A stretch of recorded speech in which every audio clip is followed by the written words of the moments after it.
Apenas para fazer um adendo aqui, linkando a última aula que nós iniciamos gases, foi falado rapidamente da constante R, né? Uma constante que surge lá na lei geral dos gases. Quando a gente tem PV sobre T, nós vemos que se o número de mols é mantido sempre o mesmo, ou seja, se não há perda e ganho de partículas, não há perda e ganho de gás, então o produto ali de PV sobre T se mantém o mesmo.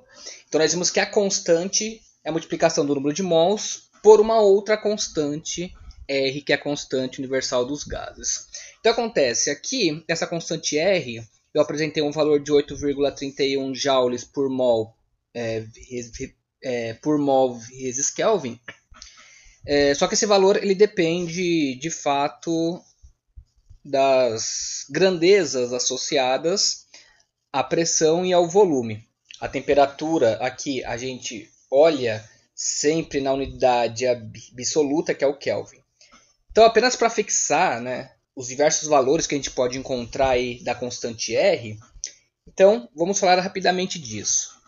Então, o que nós temos que saber é o seguinte: nas condições normais de temperatura e pressão, que a gente chama comumente de CNTP, nós temos que um mol, ou seja, uma quantidade de 1 mol de qualquer gás, ele possui uma pressão dada aí por aproximadamente 10 elevado a 5 Pascal, né? Ou 101.325 Pascal. Isso, lembrando, é igual a 1 atm. Beleza? Então essa pressão aqui de aproximadamente 10 elevado a 5 Pascal é também o que a gente chama de 1 atm. Lembrando que isso também pode ser igual a 760 milímetros de mercúrio, ou seja, grandezas diferentes para trabalhar com a pressão. Nós já aprendemos isso quando estudamos pressão lá atrás. Então, nas condições normais de temperatura e pressão, 1 mol de qualquer gás a essa pressão de 1 atm tem uma temperatura aí, né, uma temperatura de 273,15 Kelvin, né? Aproximadamente 273 Kelvin aí. Então o que acontece? Quando isso é satisfeito, nós dizemos que 1 mol de qualquer gás ele é equivalente a um volume de 22,4 litros. Perfeito? Então olha só, vamos usar esses dados aqui para calcular o valor de R nas unidades envolvendo atm e litro. Então nós sabemos, né, PV sobre NT é igual a R. Lembrando da equação de Clapeyron, PV igual a nRT. Como eu quero calcular o valor de R, eu vou isolar ele. Então PV sobre NT. Então a minha pressão é igual a 1 atm, aqui eu estou mantendo as unidades só para a gente entender, né, o que cada termo significa aí. O meu volume, de novo, estou nas condições normais de temperatura e pressão, então o volume é de 22,4 litros.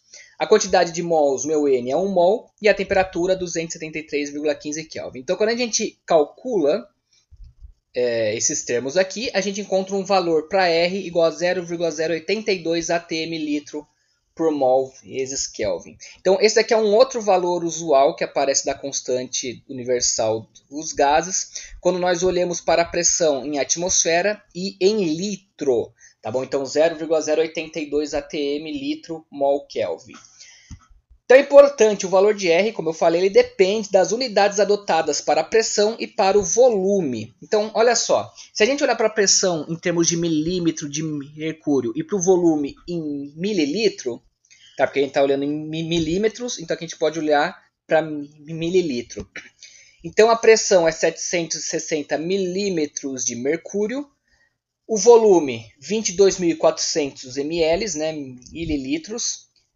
O número de mols se mantém o mesmo, 1 mol, e a temperatura é a mesma, 273,15. Então, se a gente fizer esse cálculo aqui, a gente vai encontrar que o valor de R, a constante nesse caso, é 62.300 milímetros de mercúrio vezes ml por mol Kelvin, tá bom? Agora, se a gente usar a pressão em termos de Pascal, que é dado, lembra, né? Pascal é Newton por metro quadrado, a gente está aqui. Mas a gente já chega aqui. Então, se a gente usar a pressão em termos de Pascal, então a pressão é 101.325 Pascal. Aqui agora a unidade não está mais em litro, está em metro cúbico, ou seja, estamos olhando aqui para as unidades no sistema internacional. Então 0,0224 metros cúbicos, né? Só pegar esse 22,4 litros e passar para metros cúbicos.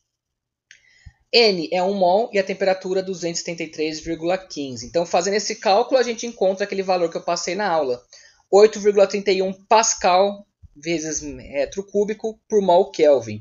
Falou, professor, mas não era Pascal lá.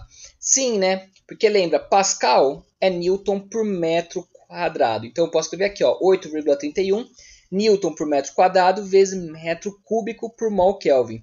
Bom, se eu cortar esse metro quadrado com esse metro cúbico, vai ficar Newton vezes metro. Então, esse meu R é 8,31 Newton vezes metro por mol Kelvin. Newton vezes metro é o que a gente chama de Joule.